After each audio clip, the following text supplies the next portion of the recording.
Welcome to the Bourbon Life Podcast, your source for all things bourbon. Join your hosts, Mark and Matt, as they drink and review bourbons, share news about upcoming events, interview the who's who in the bourbon world, and, most importantly, bring you along for the fun of living the bourbon life. Now, here's your hosts, Mark and Matt. All right, everybody, welcome back for another episode of the Bourbon Life Podcast. I'm your host, Mark, and with me, as always, is my good buddy, my good pal, my good friend, Matt. Matt, what's going on tonight? Mark, not too much is going on tonight. It is a beautiful, beautiful evening here in central Kentucky, and I have to say, I am absolutely thrilled to be wearing long sleeves, even a jacket, and to have, this might sound weird, but to have pants on for a change. Thank God Matt's wearing pants That's tonight. right, everybody. I mean, good thing this is just a podcast, but because I am actually wearing pants tonight. Well, you know, we are social distancing, you know, we're in the same location, at least you and I are, but yeah. You know, so I'm thankful that you are wearing pants because I did have to at least see you for a few moments before we jumped into our separate little recording area. So thank you for wearing pants tonight, Matt. Well, I take them off actually once we go into our separate rooms. So anyway, the weather is changing. Autumn is coming, my favorite season of the year. So I'm doing great. But Mark, how are you doing, man? Before I just sit here and talk about myself, how are you? No, man. That's why I ask. Our listeners want to know how Matt is doing. You know, it's funny because when you start talking about we always talk about the weather, and we always think, you know, you love to talk about the seasons changing. And I always think back to that one episode back in April and sometime in early spring where you're just like the crocuses and the daffodils and whatever else. I'm a shoulder season kind of guy. I like spring and autumn best. The changing seasons. Yeah, man.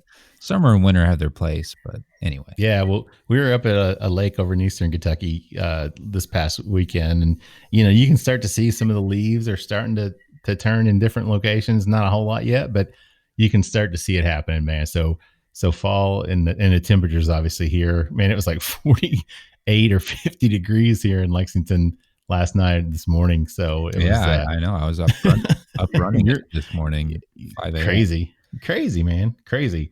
But Matt, I'm doing well. We're still in the middle of bourbon hunting season, and things are coming in and I'm able sometimes to run out and find some things. So I'm excited to at least score a few things this fall so far. So hopefully we'll be able to continue that and get a few more things over the next month or two. Fingers are crossed that some big things will come in, but you never know. I'm like 0 for 6 or 0 for 7 right now on lotteries and special releases. So I'm hoping that my luck changes on that, Matt, but I'm not going to hold my breath, you know? All right. So we probably need to get into our show, but before we do that, I got to thank our sponsors. And of course, that's the Stave Restaurant. You know, I was just out there Saturday night, man. It was my wife's birthday. I'm not going to say which one. We'll just say we were celebrating her 29th birthday again. So we were out there for dinner at the Stave. We had a great time and I love what Chef Jonathan Sanning's doing out there. So check them out online, the Stave, Kentucky.com, and you can order to-go food. You can go out there and join. We actually sat on the deck. It's like a little tree house out there on the creek. It's beautiful. There's like a little waterfall out there, man, and you're under the canopy of sycamore trees. They got lights strung up everywhere, man. It was just a really beautiful setting, and we had a great time. So we definitely thank the Stave for all their support and sponsorship, and Pinhook Bourbon, our newest sponsor. We appreciate them as well. We love what those guys are doing. We had Sean on the show a couple months ago, and I really enjoyed having him on. And if you guys get a chance, you can check them out as well online at pinhookbourbon.com. So with that said, our sponsors are thanked. Matt, you tell everybody who we have with us tonight. I would love to tell everybody who we've got on the Bourbon Life podcast this evening. This is going to be a fun show, especially for me. I don't know if our guests know this, but I was born and raised in the same state that he's coming from. So joining us from the cherry capital of the world. That's right. In Traverse City, Michigan, Mr. Chris Fredrickson of Traverse City Whiskey Company. Chris, welcome to the Bourbon Life Podcast. Fellas, thank you. And Matt, thank you for the exceptional pronunciation of Traverse City. Hey, coming into this show, Mark kept calling it Traverse City. I know I did. I know, man. It's just so ingrained being from Michigan.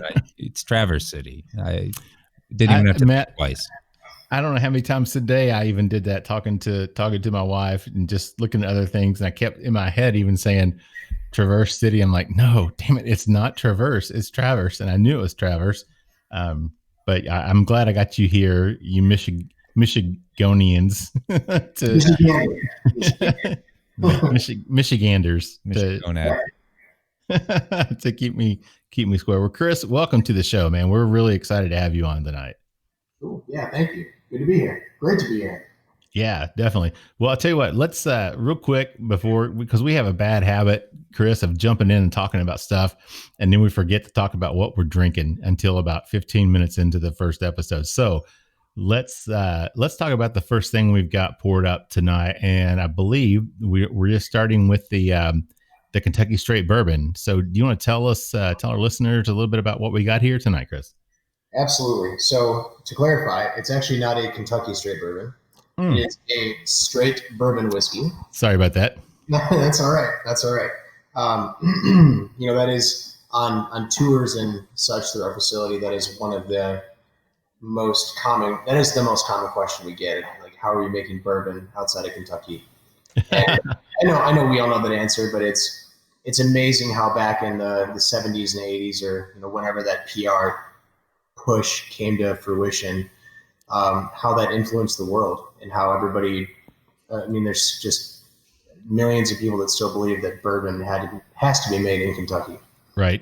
What we're starting off with is a straight bourbon whiskey, and it has the recipe is 75% corn, 21% rye, and 4% malted barley.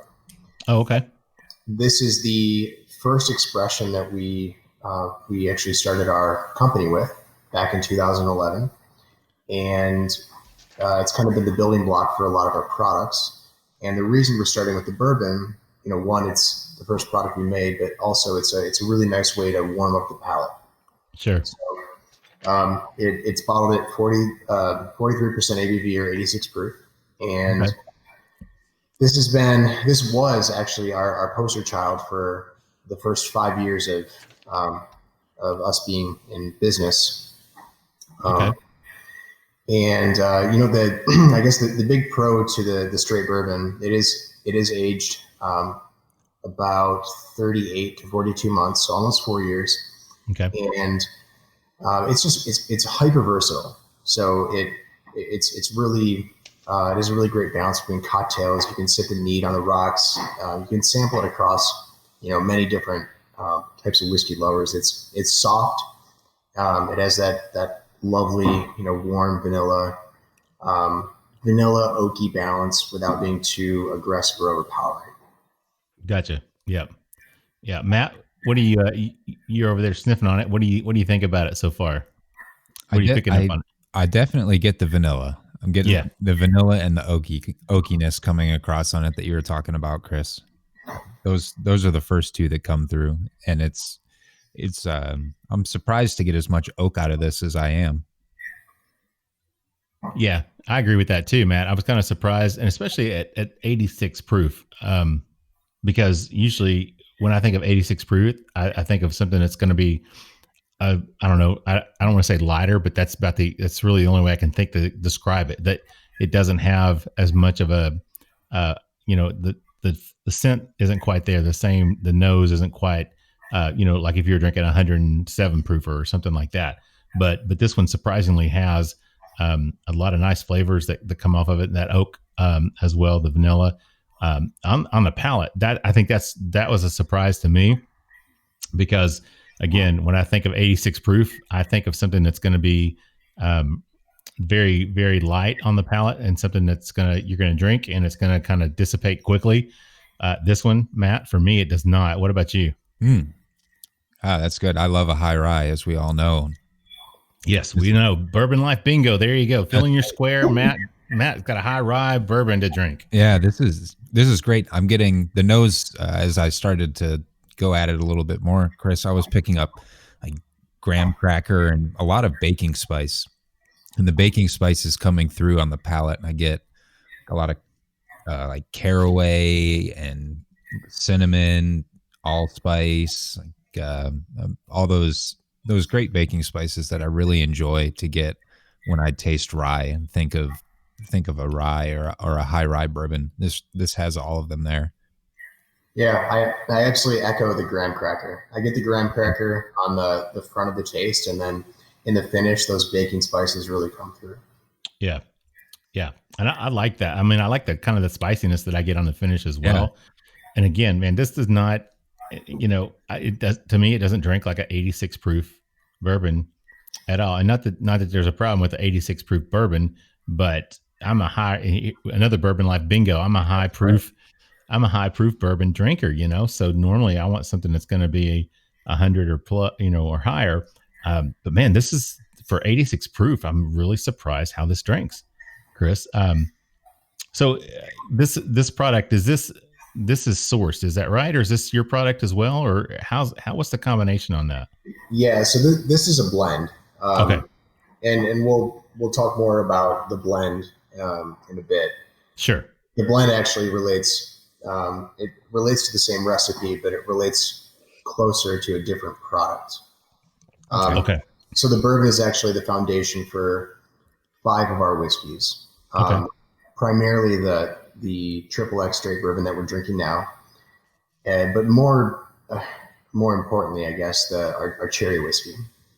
Okay. So Matt, you called it out earlier, cherry capital of the world. That is what Traverse City is known for, and it sounds like we'll talk about that later in our chat here. But we were 2 years ago when I was doing sales presentations around the country. Right now we're distributed in 26 states. I was purely certain that by today, actually by last year, that we would be fully weaned off of the MGP teat, and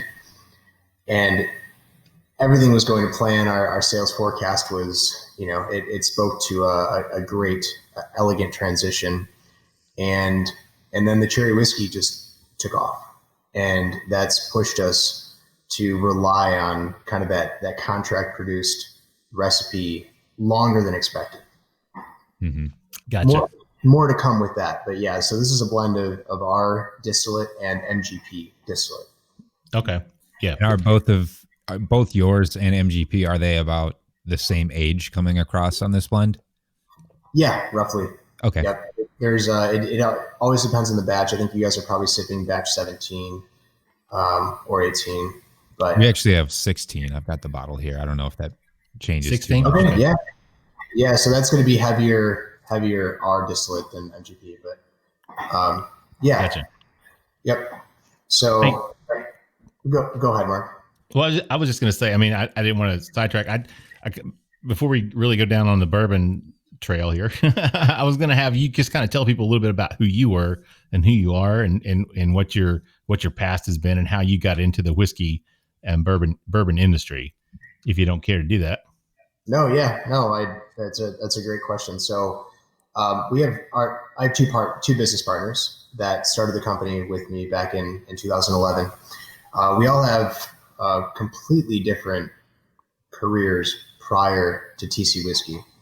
Gotcha. I'm born and raised in Traverse City.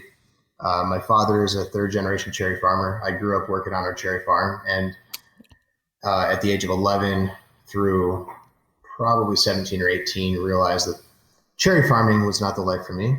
So I went off to Michigan State, where I studied business and marketing, and that's also where I met my current business partners, Jared and Moti.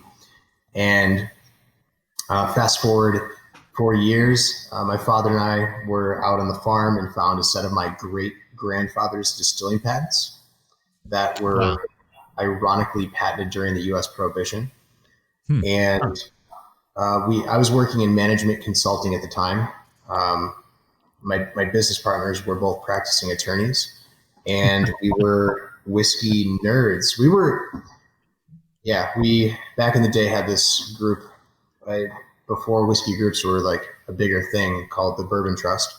And all of my closest friends that scattered around the world after college between Australia, China, East Coast, West Coast, really across probably like 6 or 7 time zones, I would ship them a care package of different whiskeys. Actually, I used to buy from Binny's in Chicago all the time. These crazy good bottles that it was $100 here, $100 there, but it was spread across this group of 8 guys. And looking back, I still have some of the bottles. They're just like wild stuff that today would be, untouchable, unfindable. Yeah. But this dabble into kind of like higher end whiskeys really evolved our palates at the time. And then we learned about these distilling patents, and, we're kind of over the minutia of our corporate grind, traveling and working 60 to 80 hours a week. And a friend, of a dentist, of a daughter, of a, nanny, of course, friends of friends, introduced us to a contact at MGP and got us a handle on our first 2008 21% bourbon barrels.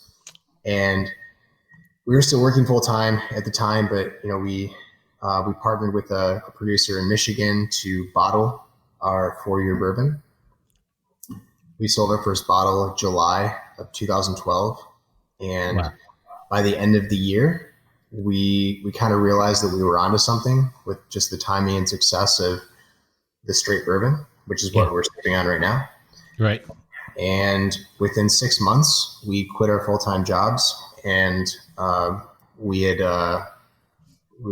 formally received our DSP, our distilled spirits permit, and acquired a building in Traverse City to call home. Bought a still, a 400-gallon Cote, which is a German still manufacturer, a Cote pot column combo, and opened our distillery. And we've kind of been growing ever since.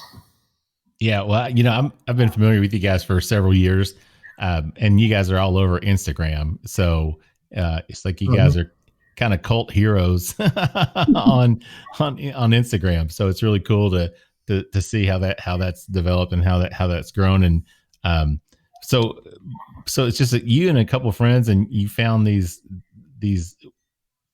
patents, I guess, that your great grandfather had. Was that right? Yeah, my great grandfather was a chemical engineer for Dow Chemical back in the day. Okay. And he was a distiller on the side, but the patents were for distilling. They're for distilling techniques. Right. And okay. He had the patent, I think, through work, but I know that he made booze on the side, right? In his attic, and that was I didn't know about any of this before I found the patents. Yeah. And then I shared it with my grandmother, his daughter, and she knew I was into whiskey, but then she's like, "Oh yeah, how did you not know that your great grandfather was a distiller and how did you not know about this?" I'm like, "Why would you bother telling me this? This is great." So yeah, that was the springboard for what became Traverse City Whiskey. Yeah, that's a great story. It's funny you say that because I'm an attorney, and there's another Bourbon Life bingo, square that people can fill in at home. And it's funny that the number of guests and people we've talked to that are former attorneys or are attorneys that are now involved in the bourbon industry. So that's that always gives me hope, Chris. Mark, you're here. You're industry. You're frankly living the dream. Yeah. There you go. All right. Well, guys, that was kind of the history of you and also Traverse City, and we're actually almost at the end of our first session already, believe it or not. But real quick, let's go back and talk a little bit about the Straight Bourbon and get some final concluding thoughts on that one. Matt, you're over there, man. You're like so intent. I can tell you're taking notes. Yeah, I always take notes on these. I know you do, man. I'm impressed with that. So what are you thinking on the Straight? Now this is called the Triple X. Is that right? The Triple X Straight Bourbon? Yep, Triple X Straight Bourbon. Gotcha. What's the story behind the Triple X on that? That story goes back. It's just a Prohibition era moniker, I guess. It was a marker from back in the day that we had to put on the label as and there's every part of this process is about just creating that I don't know, that memory or that memorable moment on a label or in any part of the branding, and as opposed to just creating the straight bourbon, creating the XXX straight bourbon. It even evokes this type of conversation. Yeah, it is a shout out back to Prohibition, the Prohibition time for manufacturing of booze. Yeah, it's funny because I think about like when I was a kid and I used to watch different cartoons or whatnot, and when somebody was walking around with a moonshine jug or something, the triple, it always had the triple X on there. Mm-hmm. Yeah. Yep. So that's why I was wondering. I wonder, and I don't know what the tie-in is there, but it kind of made me wonder about that, and if it was a throwback, to the days of distilling your own hooch. Yeah. So really, frankly, that's spot on, and it's to provoke this exact conversation. Oh, yeah. We fell for your trap, Chris. You got us, man. Well played. Well marketed. Awesome. Matt, so going back to the bourbon, man, what do you think about it? What are your thoughts on the straight bourbon? I really am enjoying it. It's got a great nose to it, and I'm picking up on the rye spice, which I'm really liking. And as it's sitting around and airing out in the glass, I think the taste and the palate on it is actually getting a little sweeter. I'm picking up more honey, more of that crackers coming through, and more of that baking spice. So everything is concentrating itself a little more, and I'm getting more of that sweetness, and it is like a clover honey that I'm picking up. I really like it. I think you did a great job with this. Yeah, I get some of that. I get the honey, but it's funny because I'm starting to pick up. Of course, my glass is empty as always, Matt. But overachiever, first one done. First one done is right. I go back and I revisit it, and I'm picking up a faint hint of leather off of this too, which is really nice because it's reminiscent of childhood to me. So I really enjoyed that. But yeah, Chris, I'm just really surprised because when I saw this and I saw 86 proof, I thought, okay, this is going to be one that you drink it, it's going to have a nice flavor, and it's going to hit the palate, and then it's going to dissipate pretty quickly. But this one does not. It really surprised me. I mean, really, really surprised me. Yeah, no, right on. It's fun. I'm excited for you guys to dabble in the barrel proof bourbon side by side with the straight bourbon. Yeah, definitely. You and I both, man.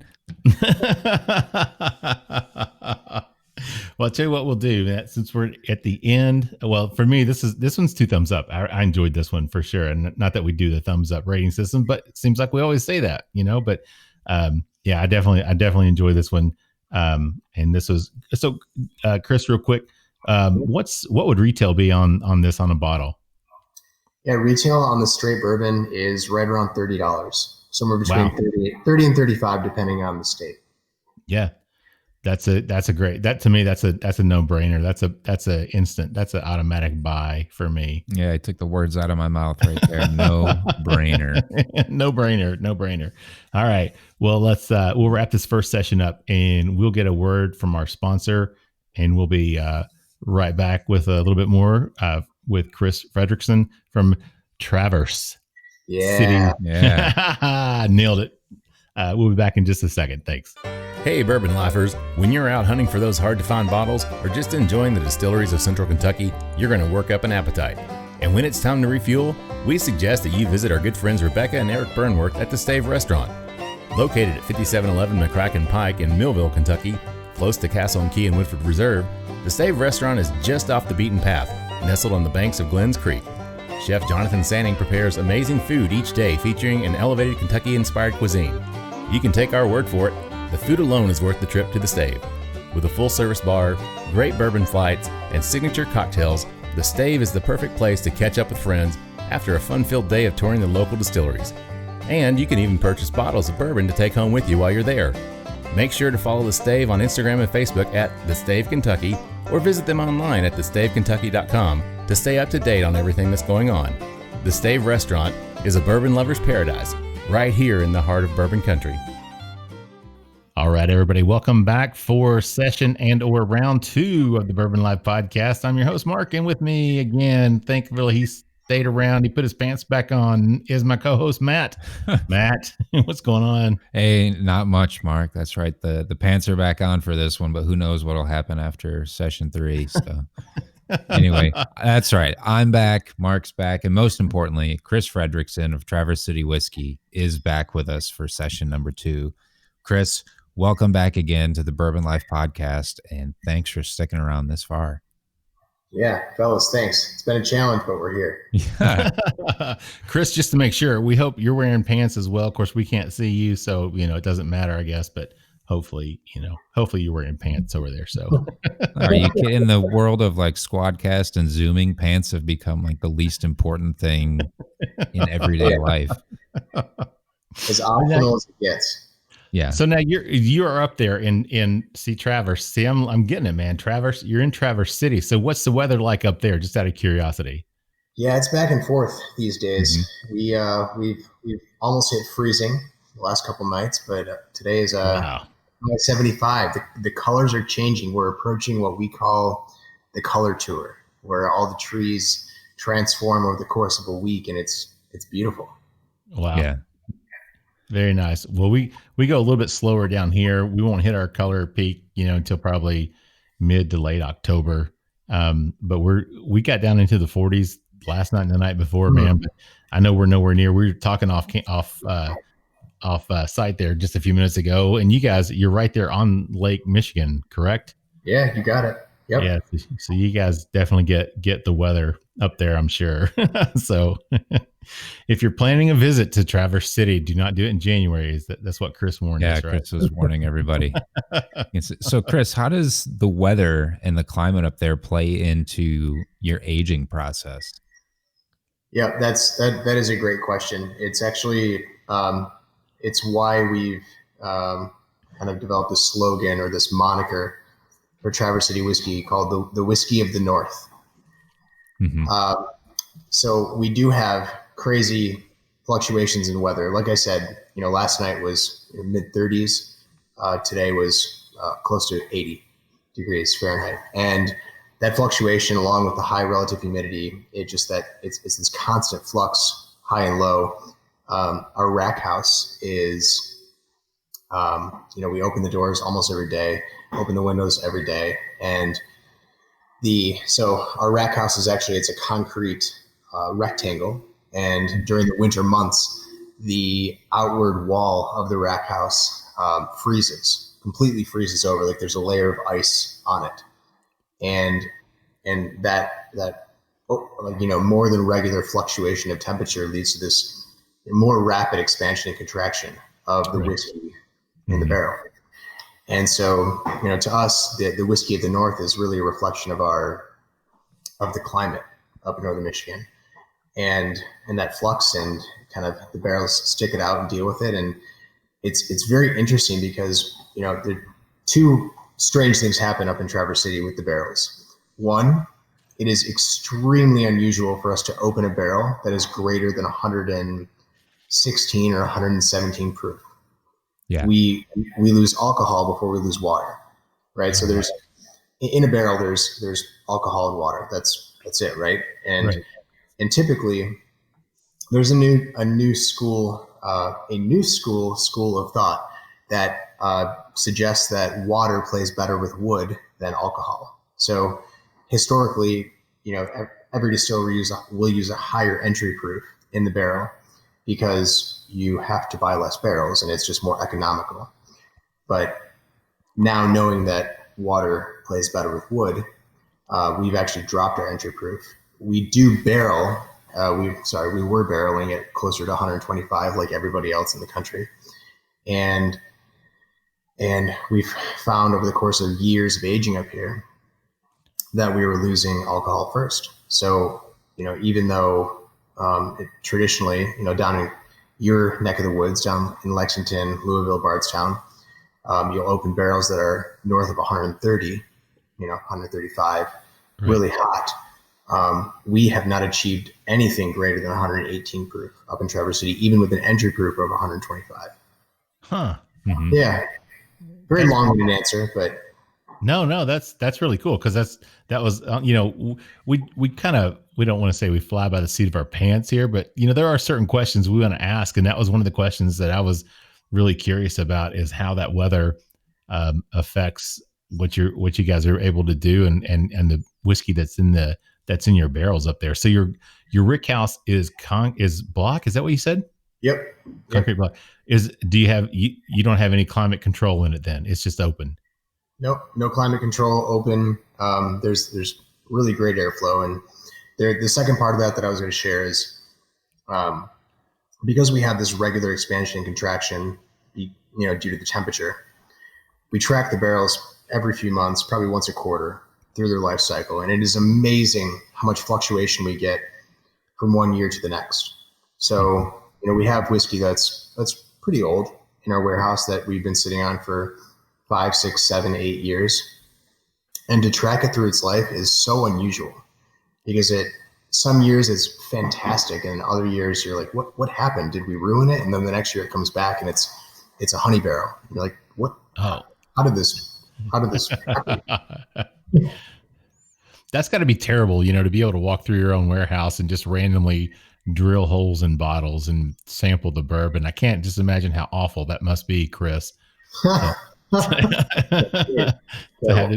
it's also scary, because unlike most of the folks in your neck of the woods who have a century of experience and are comfortable with opening a barrel that's, going through a phase, we're like worried, did we do something wrong? Is there a problem? But sure, the northern climate has always to date worked in our favor, which is great. Yeah, that's really cool. So when you guys started, you said you were sourced in MGP, and you got someone to do your bottling for you guys. Was that there in Traverse City, or was that down closer to Indiana or somewhere else? Yeah, it was actually it was right in Matt's family's backyard in Chelsea, Michigan. Oh yeah, okay. That's my mom grew up in Chelsea. My grandparents still live there. They've got a farm in Chelsea. I know Chelsea very well. How many times does this happen on the Bourbon Life podcast? I mean, good God, we're gonna have to create a new Bourbon Life bingo square, just for people that know Matt's parents or grew up close to wherever they grew up. I mean, Jesus, come on. I mean, you think of bourbon, you think of Kentucky, and it's like Michigan. There's like so many connections now to Michigan with bourbon. This is kind of crazy. Yeah. So we worked with the only person that would take a phone call back in 2011. And we started bottling there for about a year until we got our DSP, and then we opened our own shop, and then have been doing everything in-house since. Oh, that's great. So now your stuff that you've sourced from MGP, you guys, are they aging that there on site at MGP, or are you guys bringing it up there and aging it with your stuff? Yeah. So we're right now, our relationship with MGP is they are a contract producer, so that they'll produce for us, and then we bring the product up to our warehouse and age it in northern Michigan.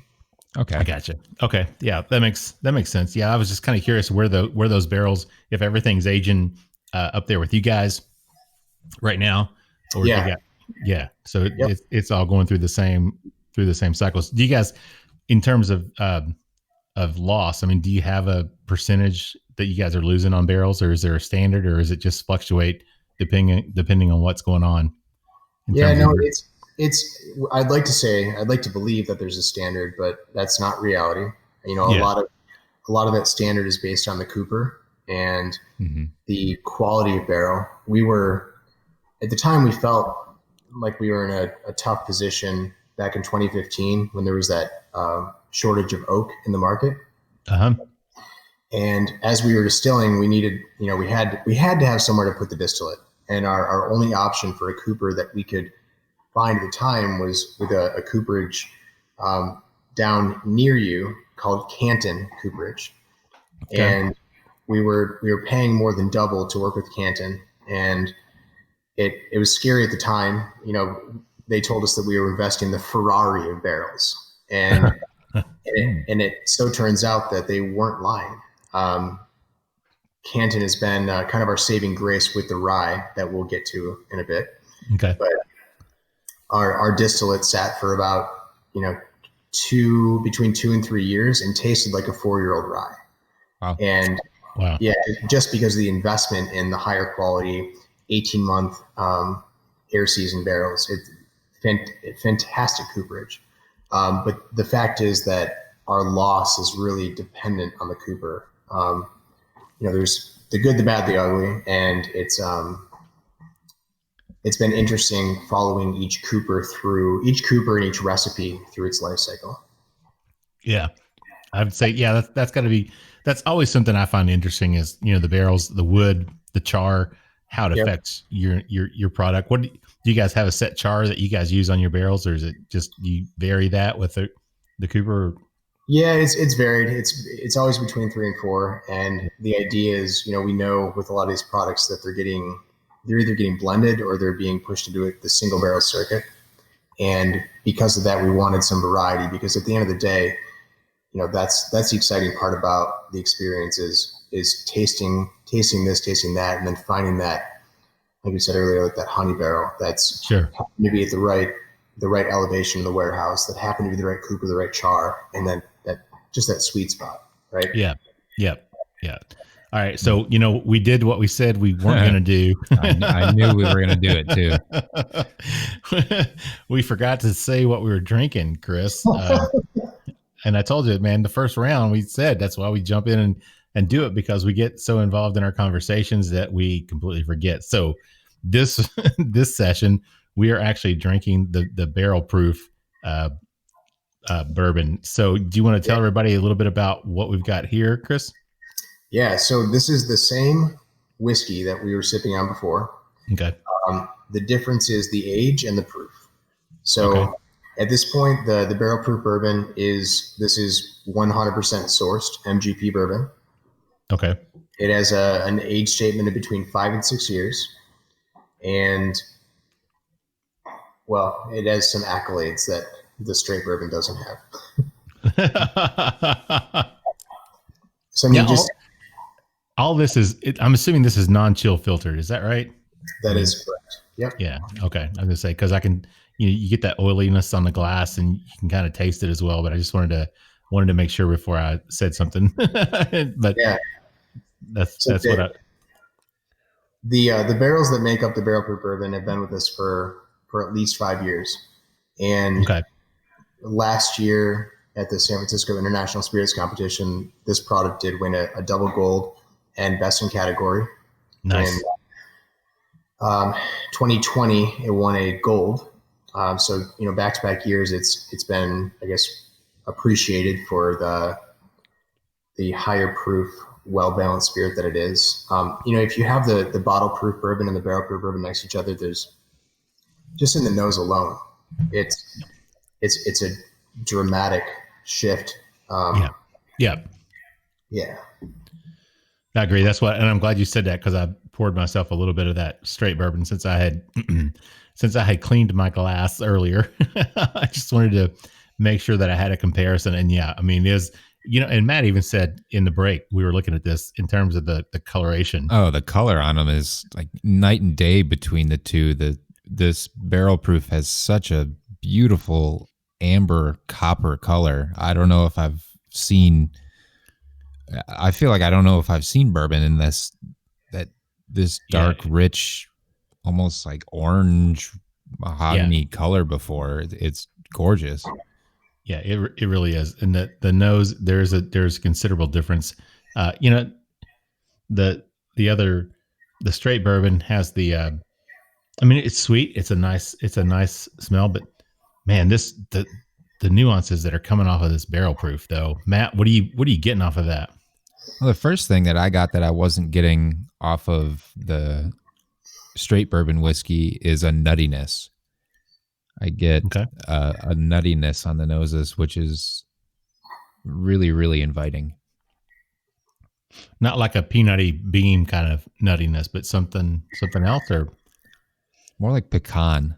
Okay. So like peanuts. I love when you get a good strong peanut nose, and there are a couple bourbons that I look to get that, but this has more of a subtle, more of a sweeter nuttiness to it. And then the rye spice and the rye is coming through and it's very pronounced.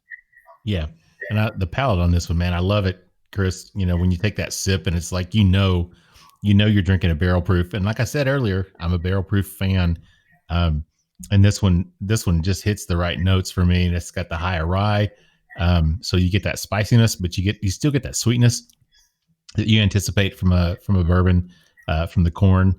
And it's just a really, really nice blend of flavors that come together on that.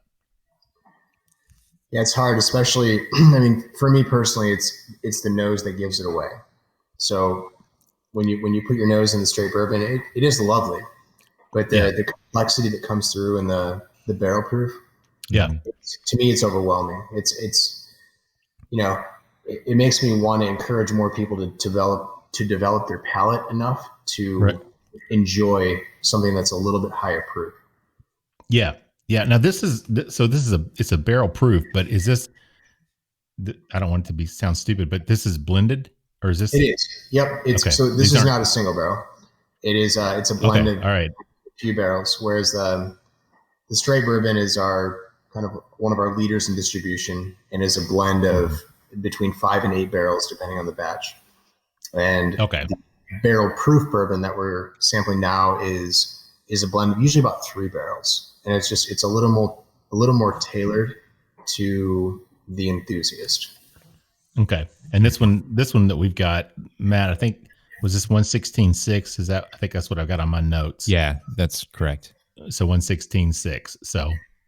So like you had said earlier, Chris, you're not reaching those 120, 130 points on this, but you are getting the 116, 117, 118 range. But man, it's just the drinkability on this one too, because a lot of people, when you say it's barrel proof, they'll think, oh my God, it's going to burn me alive, but this one does not. You get that spiciness from the rye, but you don't get, this is not going to burn you up. And another thing, it's funny because I was drinking I had a little pregame of another barrel proof before we started tonight. And I picked up a lot of tannins off of that, that you get that drying and I don't get this at all on this bourbon, which is nice. I get that nice finish. It's long. I get sweetness, I get spiciness, but I don't get that drying effect, which I appreciate. Matt, what about you, man? The palate on this is so warm and peppery. I get the peppercorns. I absolutely love when I can pick up a lot of spicy peppercorn on this. And you're right, Mark. It's not drying. The glass is just so oily and beautiful and this is great. This really is great stuff that you're putting out and blending. I actually am starting to pick up almost some citrus, almost like an orange type of citrus on this one as well. I don't know why, but for some reason that's kind of coming through to me. I don't know, Matt, you kind of look perplexed at me when I said that. So maybe I need to. No, I don't know, man. It's just something about that. Chris, am I way off base on that one, or? No, you're not, and it's interesting to me that you are picking that up after, like, toward the end of the taste. Okay. Where the straight bourbon is not a super long finish, but that's due in part to its age and the blend. Whereas the barrel proof, it goes on, and then you'll keep tackling these new flavors that pronounce themselves probably a little bit later than the straight bourbon. Yeah, and that's what, man. I'm just telling you, I absolutely love it when I can drink a bourbon and I detect, I get a nice sweetness. I get that vanilla kind of flavor, a little bit of brown sugar, but then I get that rye spiciness at the same time, and it's like competing interests in my mouth. It's like, which one's going to dominate? But I can, when you can detect them both, and the finish on this one, like you said, it just continues to go. It goes on and on. This is really good bourbon. Oh, great. Thank you. So do you have plans to release your own bourbon at Barrel Proof, or are you going to stick with what you've been doing? 100%. Yeah, we're in the process right now I'm actually dialing in from our production facility. So we have our still house downtown that we call TC1, Traverse City 1.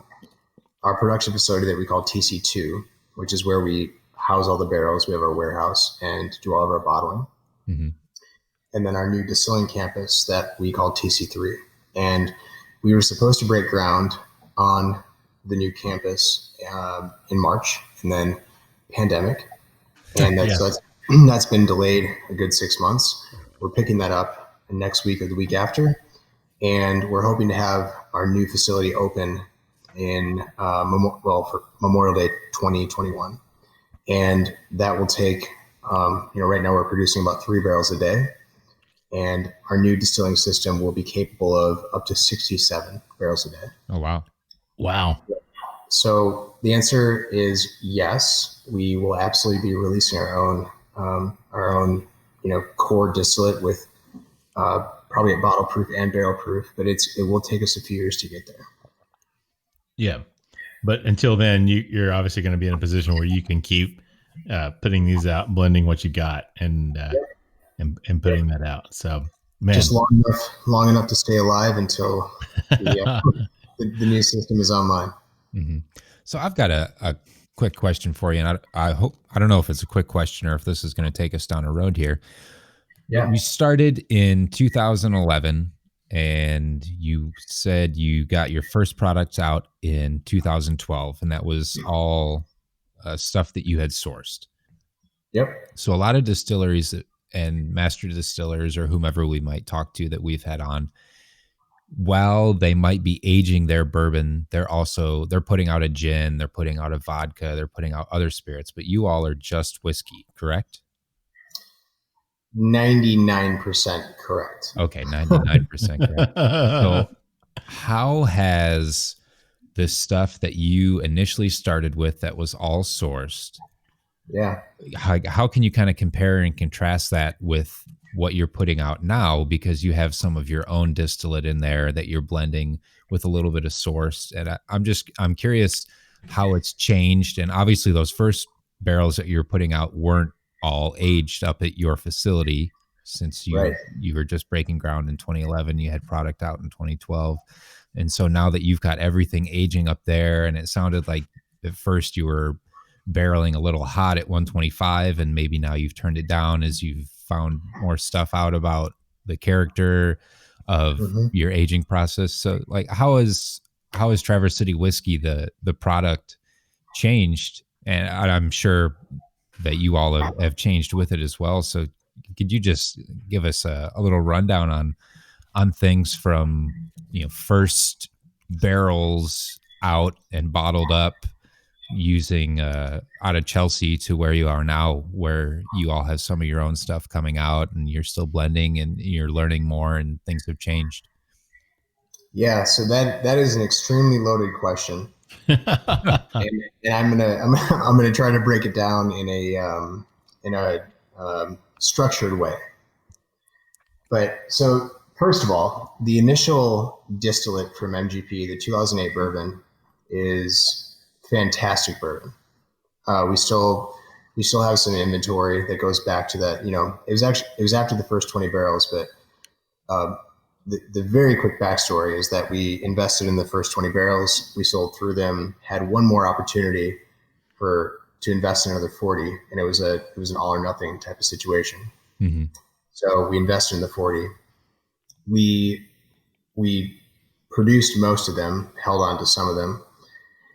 And it is cool to actually kind of see what that product has become since then. So now that's 12 plus year bourbon. That's what I was just doing the math in my head. I'm like, holy shit, you guys are sitting on some 12-year-old MGP up there. Yeah, maybe even a little older.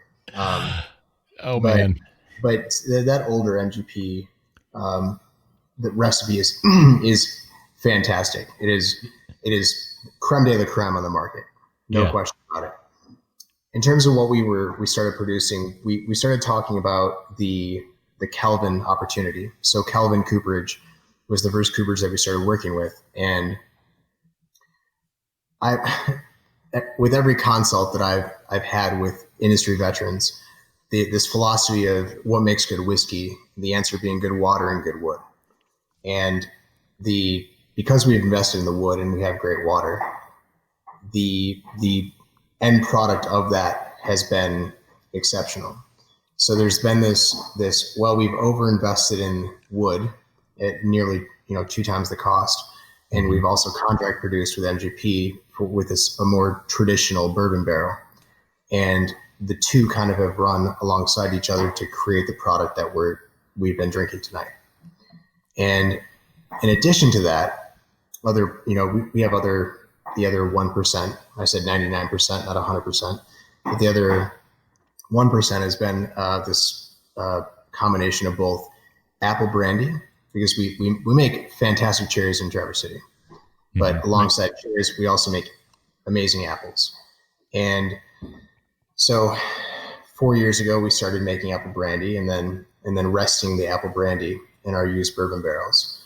And so to talk through what we've done good or great or excellent in comparison to the contract production it's not tough, but there's a lot of ways to answer the question, because our apple brandy, we were actually sampling it several hours ago, creating a blend. It'll be a product that we launch this fall at the tasting room, but it's, the tie with the apple brandy to the whiskey operation is the finishing in the bourbon barrels for years and years, alongside the bourbon and the rye in the bourbon barrels. So it's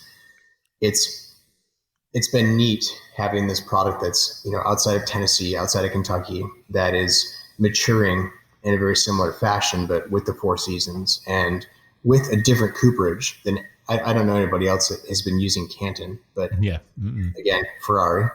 And it's kind of helped create this finesse with what we've produced and how we've aged alongside the contract production. Nice. Yeah, I like that. Yeah. Very good. Matt, you're full of great questions tonight, man. What can I say? Or you're just full of it. One of the two. I'm not sure. Which one is it? Well, unfortunately, my glass is empty now. Yeah, I was going to say, I guess we've actually kind of exceeded our time, which is no big deal because we enjoy doing that here at the Bourbon Life, but we probably need to take a quick break, get a word from our sponsor, and we'll do that right now. We'll come back with more with Chris Fredrickson from Traverse. I got to stop every time to say it right with Traverse City. So we'll be back in just a second. Thanks. Pinhooking is an old Kentucky term for purchasing young thoroughbreds, holding them until they mature, and selling them when they are ready to run. Successful pinhooks, much like whiskey, are made on instinct, experience, an appreciation of quality, and a little daring. Pinhook, straight bourbon whiskey. All right, everybody, welcome back for the third and final session of the Bourbon Life podcast. I'm your host, Mark, and with me, as always, is the no pants wearing Matt. Matt, what's going on, man? Hey, not much, Mark. I've got the britches on nice and tight for this one. And sweet. That's it. Yeah, you're welcome.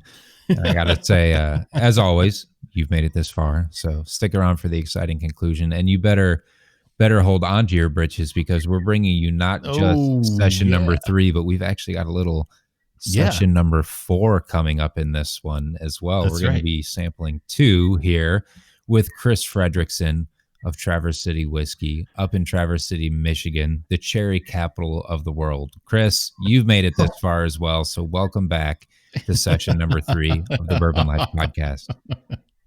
Well, thank you. Yeah, man, we're thrilled to have you on the show, man. We really appreciate you spending time with us tonight, taking time out of your schedule to be with us and our listeners. So I'm sure they appreciate it. Like I said, I've been on Instagram now for 2 years, man, and Traverse City is, you guys, like I said before, it's like kind of a cult following, man. You guys got a great group of people and a lot of support, and just love what you guys are doing on Instagram, social media. So really happy to have you on the show. And not to mention the whiskeys. not only are you good at Instagram, Chris, but you guys are really good at whiskey too. we do our best to be good at whiskey. Not bad for for a Michigan State guy and 2 attorneys, man. So come on. So, Chris, I was going to ask you, because you talked about your buddies that were, you did business consulting. That's what you said, right? So Yep. Yeah, man. So that's just kind of funny. Did you ever in your wildest dreams imagine or picture that, one of these days I'm just going to be out producing my own whiskey? Never in a million years. Never in a million years, but the goal was always to wake up and, work with a passion, and through, I think, a lot of, perseverance, it has finally happened. But yeah, never in a million years. Yeah. That's just, like I said, I mean, I was joking earlier, but I mean, partly serious, man, because I'm an attorney as well, like I said, and being an attorney can, being in the corporate world doing things, it can be pretty mundane. So pursuing your dream and following your passion, it's great. It's inspirational, to those of us, even some of us older dogs like me. it's inspirational, man, that, that you guys are out there chasing your dreams and doing it and making it happen, man, and making it a success, which you guys have obviously done. So kudos to you guys for doing that. Yeah. Thank you. We're quite fortunate with several components that kind of help build, the timeline behind building the business. Yeah. Well, plus, and you're in the cherry capital of the world, apparently, according to Matt. So, you got that going for you too. Not just according to me, man. It's the truth. We're in the horse capital. They're in the cherry. I was going to say, we're in the horse capital of the world. I used to have a client that was a bike rider that lived in Gilroy, California. That was the garlic capital of the world. I don't think that would make very good bourbon or whiskey, but so we got all sorts of good stuff going on here, All right. So speaking of good stuff, let's talk about, before we do like we did last session and get 13 minutes in and forget to talk about what we're drinking. What are we going to be drinking this first part of this session? We're drinking the rye, aren't we? Yeah. The North Coast Rye. So tell us a little bit about that, Chris, if you would. Yeah. So the North Coast Rye was actually the first spirit that we distilled up north. We started with a challenging distillate, which is our 100% rye. A tricky for many reasons, but there's a very common recipe on the market, which is a 95.5 rye, which is a bit spicier, and then 100% rye, which is a little more butter forward. And as enthusiasts at the time, we wanted to craft something that kind of had a balance of the two, that didn't cater directly to pigeonholing either court. So we crafted what we call the North Coast Rye, and it's a 50-50 blend of the two recipes, the 95.5 and 100%. Okay. And that the goal behind the product was kind of that sweet spot between butter and spice, and it has an age statement of about 40 months, 40 to 48 months, almost 4 years, and the spirit was predominantly aged in those Canton 18-month air dried barrels, and was a product that we almost not exclusively focused on for the first 6 months, but definitely we're very rye forward. Yeah, definitely. Matt, what I see over there sniffing, man. What are you picking up on this one? So at first, when I poured it, and this has been sitting for a good little bit here, I poured this at the beginning of the show. At first, I got a lot of sweetness and a lot of caramel on the nose. And now, as it's sitting around and airing out more, I'm getting a lot of zest, like a lot of citrus zest, which is something very common that I pick up in rye. But an herbal zest, citrus zest, and like almost a little dill. Man, which I'm really loving. To me, the mint, every time, this has been sitting here now for probably 45 minutes poured. It's because I thought we were going to start with that, which doesn't matter. But to me, I still go back to it and I still just hit that mint, which I absolutely love. When I hit a rye, I love the spiciness, but man, when I can hit that mint, that to me just, I don't know, man, that's just kind of my sweet spot with a rye, Chris. So the mint is actually the most common descriptor that we hear. which I think is so interesting, but it's so, I mean, you grab it right away in the nose. Yeah. Yeah. To me, it is. I'm just common. Matt's a little more, he's persnickety. He's been in the food industry for a while before. And so he's got a more refined, taster and smeller than I do. So, I don't know if it's more refined, Mark. Remember we talked about this. If you say something with confidence, people sometimes listen. People believe it. Yeah. But no, I'm just telling you, man. The mint definitely comes through on the palate. That was the first thing I got when I took a sip of this, was that mint and then a little bit of green apple and like a crisp, tart green apple. This, to me, it almost, it reminds me of another rye that we've had before somewhat, because it's got a great sweetness and it's got a mintiness to it. And to me, it's almost like a mint julep in a glass, which is kind of crazy to say, but this is so sweet to me. But I get that mint on the palate as well as on the nose. And man, I could see sitting down with a bottle of this and putting a pretty serious hurting on this, Chris. So that one of the key differences between the bourbon and the rye is just the proof. So the bourbon is bottled at 43% ABV or 86 proof, and this bumps up a bit up to 90. And the intention there is to get a little more booze. Actually, the sample that you guys have, is that at 90 or 94? It is a 90 proofer. 90, great. Yeah, we have our small batch or limited editions that are in distribution, and then we have our Stillhouse edition, which is only at our tasting rooms. That is a bit higher proof. So okay, yeah, wanted to make sure that you guys we're all on the same page. Yeah, it's great because I say mint julep, and I don't mean it's just sweet on the end of it, because I do get that rye spice. So I don't want to. I guess that was probably misleading to say, oh, it's right. It's like a mint julep, because I mean what I meant initially on the palate was there's the mintiness and there's a sweetness to it, and that combination really reminds me somewhat of a mint julep. But then on the finish, I get the linger of spiciness, and I almost pick up kind of almost like a black tea. Not a bitterness. It's not a bitterness. It's almost like a tea type of finish on it for me as well. But I love that spiciness from the rye. But man, this is a solid rye. North Coast Rye. I looked at it, and for some reason it makes me think of like Northern Ireland or England. Like North Coast, like you're out in the somewhere. Yeah. And I'm like, okay, North Coast, that makes sense. You're in Northern Michigan. You're on the lake. That makes sense. North Coast. I hear North Coast Rye, and it reminds me of the Bell's North Coast Ale. That was a Michigan brewery there. Yeah. So that's there you go. You Michigan guys, man, come on. We got to stick together in this thing, So, Chris, I'm just curious, when you're blending these things together, your whiskeys, your bourbons, and your rye, is there a taste profile that you actually shoot for, or is it something that you just say, hey, we've got these barrels, we're going to blend them, and we're going to kind of let the barrels dictate where we go? Yeah, no, that's a very good question. It's really what it boils down to is balance. And when you're tasting, any bourbon barrel or any rye barrel, you will get the butter, you will get the spice, you may get the mint, you may get the oak.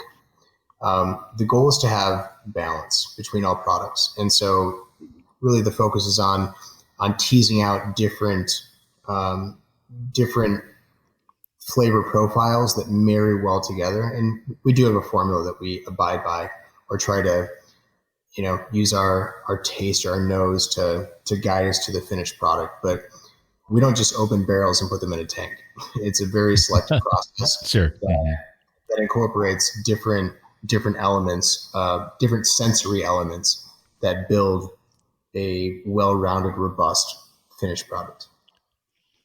Yeah, I'm telling you, Chris, this rye, man, this is fantastic. I mean, I love bourbon, and I've been a bourbon drinker. I'm from Kentucky, been a bourbon drinker for years, and only over the last few years have started drinking ryes. But I mean, ryes like this are the ones that make me want to think, man, I could probably just become more of a rye drinker than a bourbon drinker. I mean, I'm telling you, this is fantastic. Really good. Yeah, thank you. It's so for comparison, the bourbon right now is on the market for between $30 and $35, depending on the state. The Barrel Proof Bourbon is between $70 and $80, depending on the state. And the North Coast Rye is between $35 and $40. Okay. Just depending on the market. Yeah, and this would be for me. That would be a no-brainer. Yeah, I'm sitting like comparing this price point wise to other things in that range, and beside being a no-brainer, I'm like doing just a quick like blind tasting of a bunch of ryes that we've had in that range, and I can't think of too many others that would hold a candle to this. Yeah. And, one of our goals is to be approachable.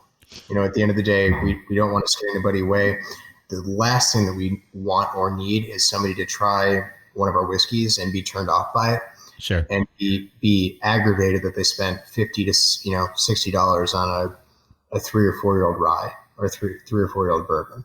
It just it doesn't just do us an injustice, it does the entire industry an injustice. Yeah. And, it's funny, Chris, because I think when I think of rye, sometimes you talk about 95.5s, and, if you get one of those and you're not experienced, and for me, when I first started drinking rye, I wasn't, obviously, and got a 95.5, and I was like, wow. I mean, this is like crazy hot, crazy spicy. This is not in my wheelhouse. This isn't something I would enjoy drinking. But what you guys have here, this blend of this 100% and 95.5, this is something that someone who isn't experienced, someone who hasn't had a lot of rye or wants to really experience a rye, this would be a really great, I think, starting point for someone to experience that. Yeah. That is absolutely the goal. Yeah. Yeah. It's funny, Mark and Chris, both, we talk about this as just mentioned this would be a great starting point rye, and other ryes that we've had on this show that we've said would be a great starting point are like 51% rye or 56% rye. Mm-hmm. So we say for a bourbon drinker, if you're rye curious, if you will, start with something that's like 51, just barely over that threshold, so that barely legal. Yeah. So that you still hold on to the qualities of bourbon, and you're dipping your toe. You're not jumping off the deep end and really going full bore into it. But I think, Mark, what you're saying, and Chris, what you've created here is a great starting point rye that is a completely opposite side of the distillate, where you're over 95% rye on this one. But it's like you were saying, Mark, it's approachable. I take a sip of it and my palate I'm not blown out by peppercorns and spice. Right.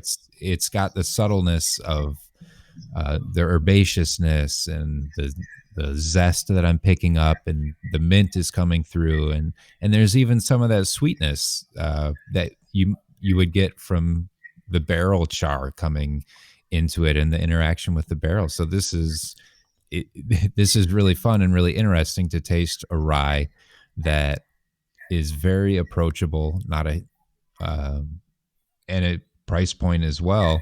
I think this would be a great beginner rye, and it's not it doesn't have the bones in it of other things that we've said are great beginner ryes. And I could see somebody that really loves rye and knows a lot about it really enjoying this as well, because there's so much flavor and so much complexity to it that if you want to sit around and psychoanalyze this, you could pick out different different aromas and characteristics of it. But at the end of the day, it's the simplest way to put it is it's just damn good rye. Yeah, right on. Well said, Matt. Hey, and all right, so we obviously are fans of that, but I want to make sure we can jump on to our dessert drink. Okay, it's not necessarily a dessert drink, but for us tonight, this will be our fourth drink of the night, which is rare for us. So we'll call it our dessert drink. But this is actually the American cherry edition of the. Well, I tell you, Chris, why don't you tell us about it? Yeah. So again, I think Matt said it 3 or 4 times, but Traverse City, the cherry capital of the world. My family, we've always raised cherries along with many farmers in northern Michigan. And so our second natural expression in our lineup was the cherry whiskey, which is the American Cherry Edition. It's a bit lower proof. It's 70 proof. Okay.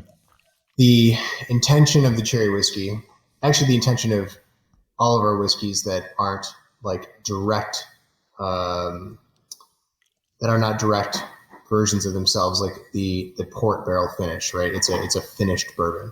The intention is always to lead with bourbon, not with port.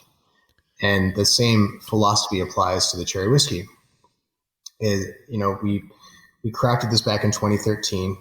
It launched in 2014, and the goal of the cherry whiskey was to create a whiskey, or this is a straight bourbon with just a hint of cherry, and it's a bit deceiving, right? So it has a very heavy cherry nose, and that is one of the first indicators that it turns a lot of enthusiasts away, because they're like, I don't want this cough syrup, I don't want this candy or medicinal flavored spirit. And this isn't that at all. The nose is deceiving. This is bourbon that has had Montmorency sour cherries rested in the whiskey, steeped for several days, and then pulled out and then bottled at a bit lower proof. We call this kind of our gateway expression. It's to help bridge the gap between the novice and the enthusiast. And it's amazing how many people generally between both categories have flocked to it and are so comfortable bringing this to any gathering or ordering it out on the rocks or neat or in a cocktail. It's something that's very near and dear to the company. Sure. Matt? So before we go too far into this, I'm sorry. Just curious, Chris, how would you describe a Montmorency cherry as against like a cherry that someone would get in the store, like a Rainier or a Bing? Because aren't Montmorency, is that something like very typical of Traverse City, almost like proprietary? Yeah, they are the most typical of Traverse City. Montmorency sour cherries are if you were talking about a chief export of the category, this would be that. Okay. And so Montmorency's they're a tart cherry, sour cherry. They're a bit drier. And, again, when you cross the bridge between tart and sweet, there's a very fine line between an infusion and something that ends up tasting medicinal or like candy. When you journey towards sweet, you venture into the candy category. But Montmorency has this very subtle dry finish that, when married or steeped in whiskey, it just has this harmony, this balance that is, it is that whiskey with just that hint of cherry, and that comes through it. Again, the nose is a lot. It's a punch of cherry. But if you take your kind of the presence off the nose and really focus on the taste, that's kind of our bread and butter. That's what we're chasing at this point. Yeah, it's funny because I'm looking at the color too, and it's obviously, the cherries have obviously impacted the color of the bourbon itself. Oh, yeah. It definitely has more of it's almost like a rosé, like a dark. Well, I don't know. It's kind of weird because I keep catching hints off of the light almost like a pinkish hue. And then sometimes I look at it and it's almost like a brown, like a bourbon. But then again, there's like these little touches of hints of red or pink to it. So yeah, it definitely has a different hue to it than what your straight bourbon has. And on the nose, I mean, obviously you do get the cherry. I mean, that's the first thing you're gonna smell.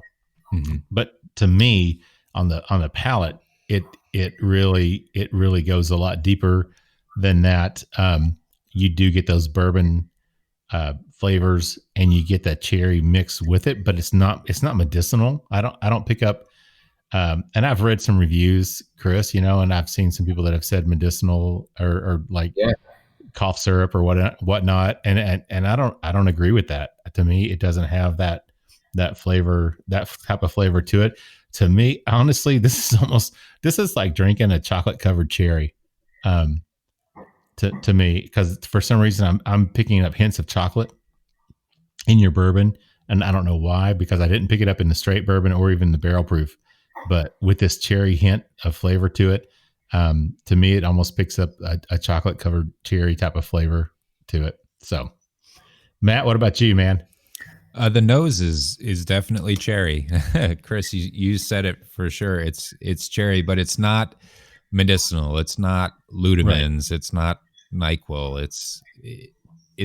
It's a good cherry, and it's a lot of cherry. I think I could sit here and try to pick out a lot more of the bourbon notes on the nose, but the nose is very cherry. On the palate, though, I was surprised that I got a lot more whiskey, a lot more bourbon on the palate. And really the cherry comes through more in the finish, where I started to get the sweet notes of cherry.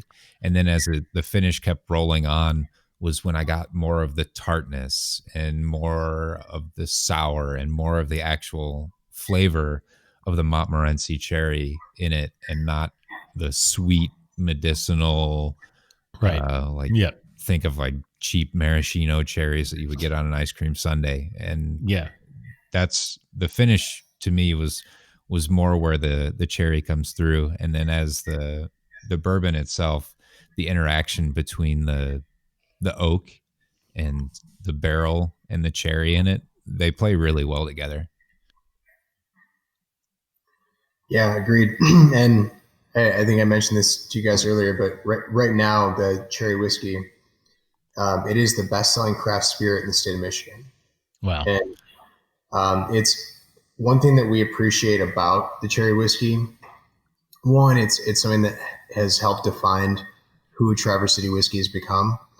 But at the same time, it's helped bridge the gap for a lot of people that have been really intrigued by the category, but are not ready for a barrel proof bourbon or a barrel proof rye or something that, a heavy hitter. It's letting those people show up to, a gathering with a bottle of whiskey that isn't intimidating. Right. It's a nice gateway drug.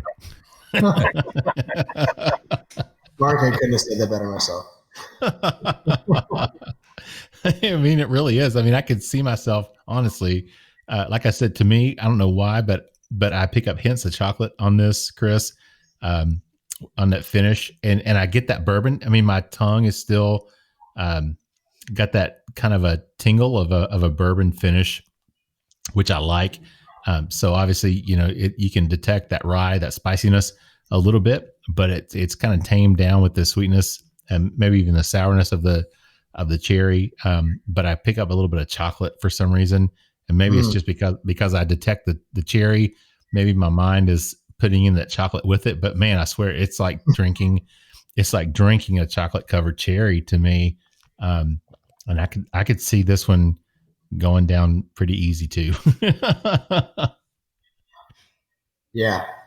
It's, so this expression was definitely it's helped define us as a Northern Michigan distillery. But in addition to this, I told you guys that we opened our still house, which actually is our still house and cocktail bar, back in 2015. Uh-huh. And our focus was on high quality craft cocktails. And with whiskey, that typically means a nice garnish, which for us, for the first few months, was a Luxardo cherry. Sure. Garnish, Manhattan old fashioned. And we were investing a ton of money in garnishes. We were, as the cherry capital of the world, we were buying cherries from Italy. Yeah. And they're expensive cherries too. Yeah. And at some point, I think my father pulled me aside and he's like, "What are you doing? Like, why we grow cherries? Why on earth would you be sourcing them from not just another state, but another country?" And that was kind of a light bulb to kick off another cherry based product. And so back in 2017, we released our premium cocktail cherries. And I know you guys don't have a sample of these right now, but they're becoming a really big part of our portfolio.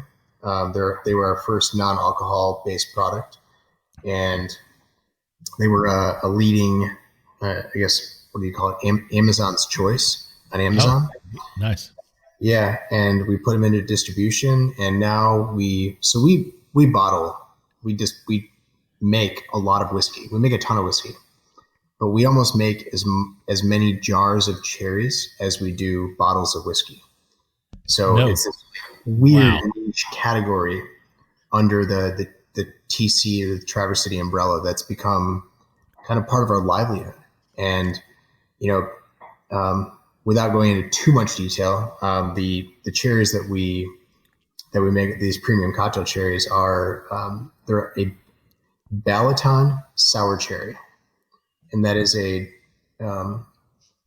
Montmorencys that we put in the cherry whiskey. They're very specific to our region, but the Balaton sour cherries are very specific to Traverse City.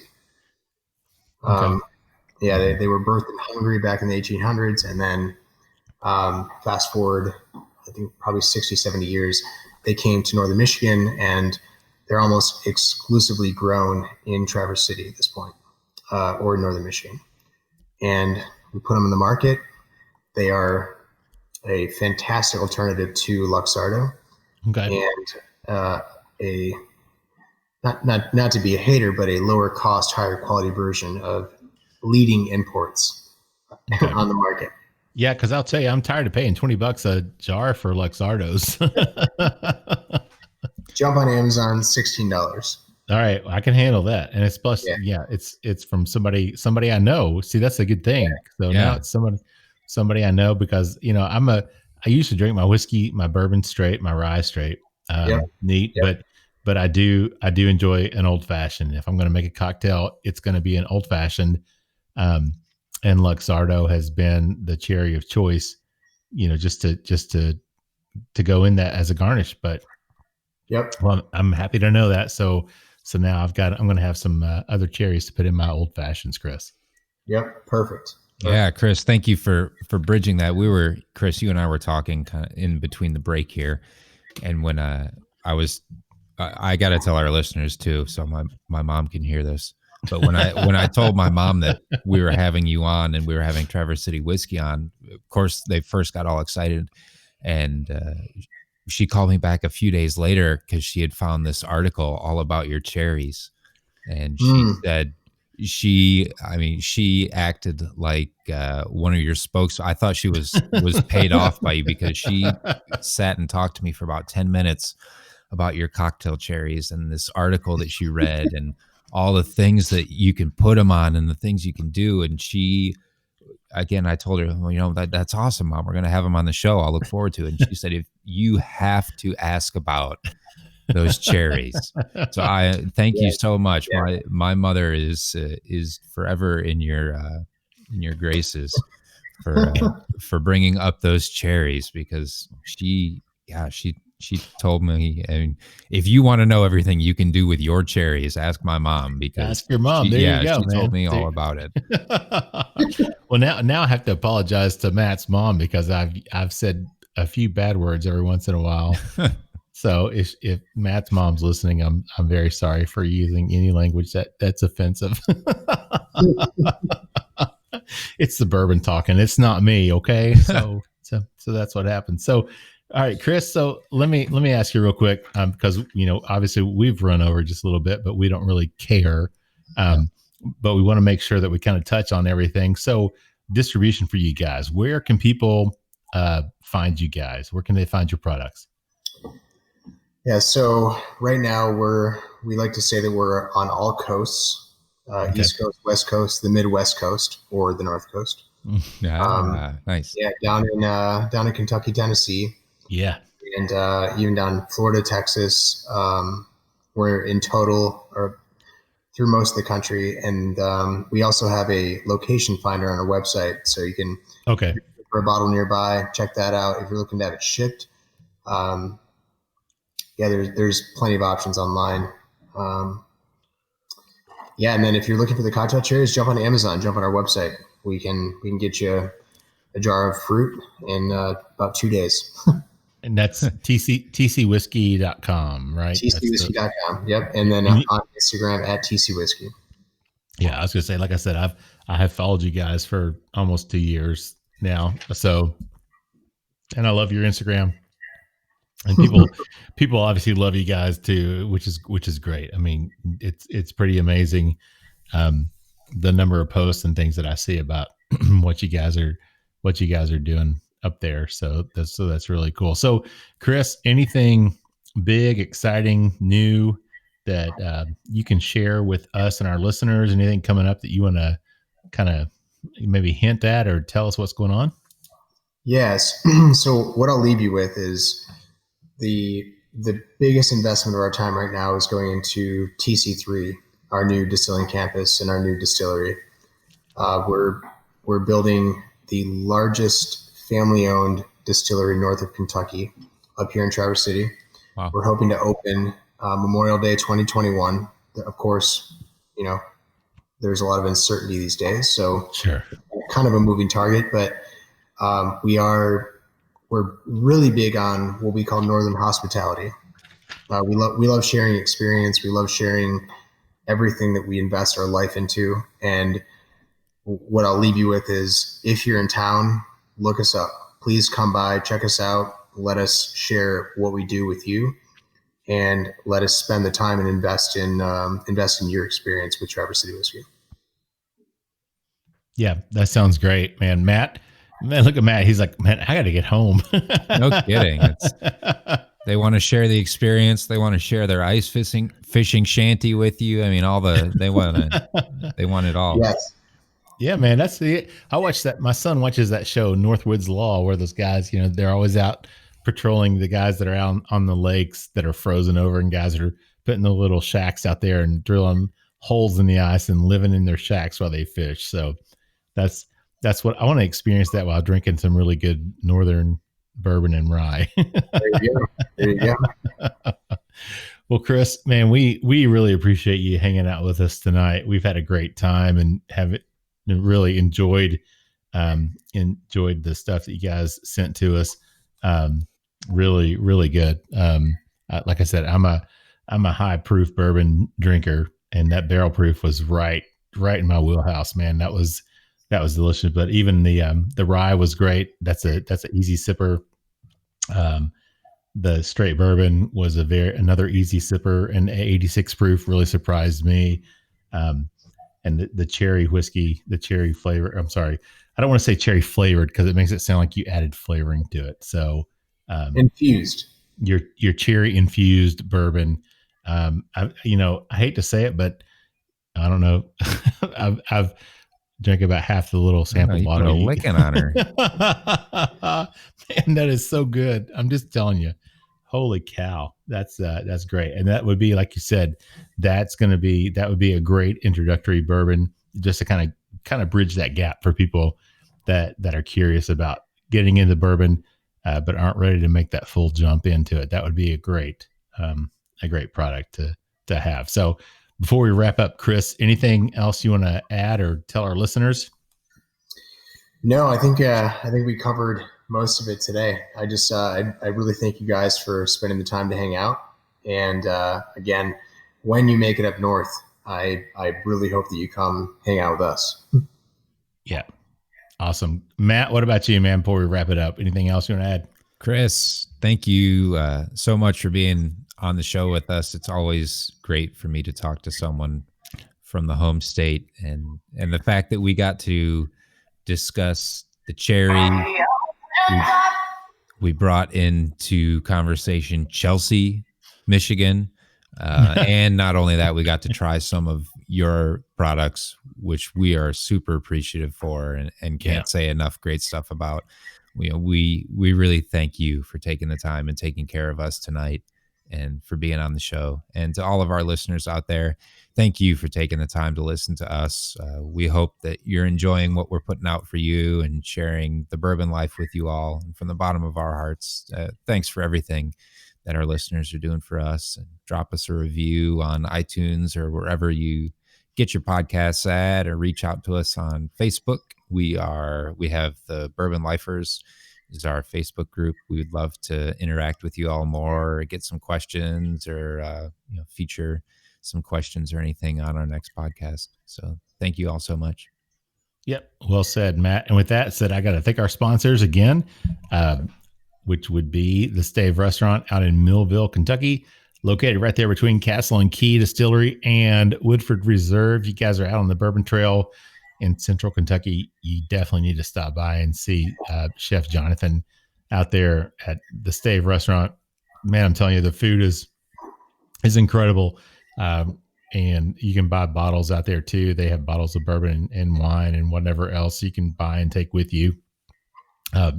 Rebecca and her husband, Eric, that own it, are just great people. So stop by, see them, check them out online, thestavekentucky.com. You can order food to go or hang out with them.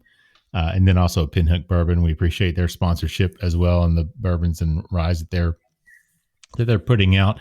And with that said, I'm going to wrap us up and hopefully send us home with our tagline. I hope, Matt, I'm going to try my best after drinking half a bottle of Traverse City Whiskey Cherry-infused Bourbon. But the tagline, which would be, may your glasses always be full, and may you keep on living the bourbon life.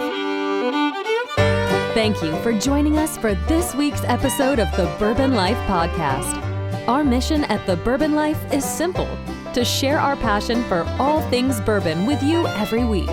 And we'd really love to hear your thoughts on how we're doing. You can find us on Instagram and Facebook at The Bourbon Life. You can also contact us by email at thebourbonlife@gmail.com. And you can always find us on your favorite podcast platform. If you have a moment, we'd love it if you would rate us and give us a review. So until next week, we hope your glass is always full and that you keep on living the bourbon life.